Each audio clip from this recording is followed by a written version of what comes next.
Good morning and welcome to John Darnielle Tells You About a Book, the only occasional YouTube series where John Darnielle, navigating his general disillusionment with other major social media sites, shoots a video where he tells you about a book and puts it on YouTube. As you may remember, I was reading Bakhtiar Ali's The Last Pomegranate Tree when last we spoke. I finished it this morning. It's fantastic. It's translated from the Kurdish by Karim Abdul Rahman. Absolutely stellar job. Really good book. I cited magical realism when I was telling you about it before.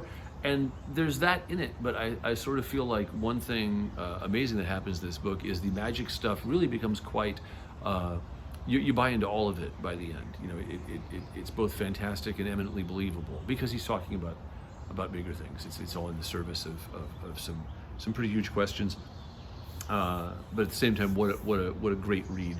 What great characters the three Sayasi Subdams are. I hope I pronounced that right. I don't know any Kurdish at all, and so I often read I'll read a few books from French authors or a few books from Arabic authors. So I would like to have reached for another Kurdish book, but I didn't have one to hand. So I just reached to a nearby stack of books and grabbed fragments from a found notebook by Mihail Sebastian.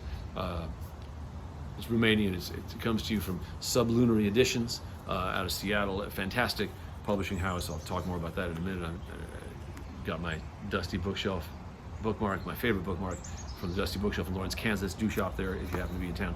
But Sublunary publishes books that, for lack of a better term, I would call appealing to intellectuals. Now intellectualism generally has a bad name in America, I think. Tracks, right? But well, I like it. I always have liked books that that sort of challenge you to be thinking about externals and not just the plot. I also like genre fiction. I like all the stuff. I like books. But Sebastian, the introduction to this book, which is by the translator Christina Tudor-Sideri, the introduction alone cites Barthes, Foucault, de Saussure, and Maurice Blanchot, who I used to read rather a lot of. I recognized the passage she cited, and I felt like a good aspiring intellectual to know that passage.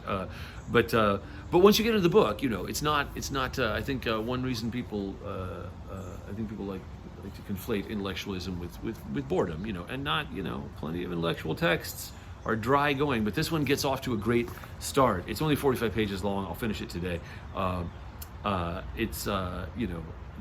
The narrator, the conceit is that these are fragments from a found notebook. They are not actually.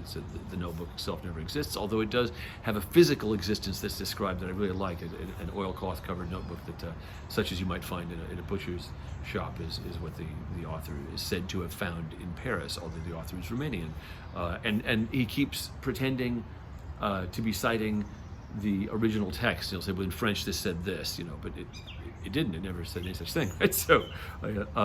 So I like that sort of play. One of my favorite working writers, Antoine Volodine, does stuff like that a lot.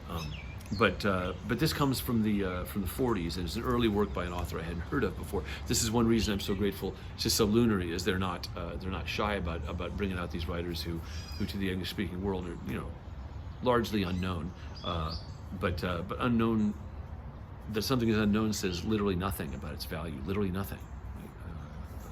I would hope the digital age would have taught us this, right? That you find somebody on Bandcamp who you've never heard of, and the music changes your life, right? And so in this case, well, Sebastian's known among Romanian literary circles, but Romanian literary circles aren't that widely known in the U.S. And it's every page so far of the 12 I've read of the 46 total. Has just been quite exciting to me, where he's talking about the difference between, having experiences and living in experiences, right? Now that sounds like some seize the day stuff, but there's a darkness in that too, right? The page I read right before I came to you here this morning says, the only achievement in this long life of mine, truly the only one. And again, we don't know anything about the purported narrator, except that this notebook was found by Sebastian sometime in Paris. The only achievement in this long life of mine, truly the only one, was to understand in due time that although my existence is a unique event in the carryings on of the world, an unprecedented and inconsequential event, my being, however, fits within the larger frameworks of zoology.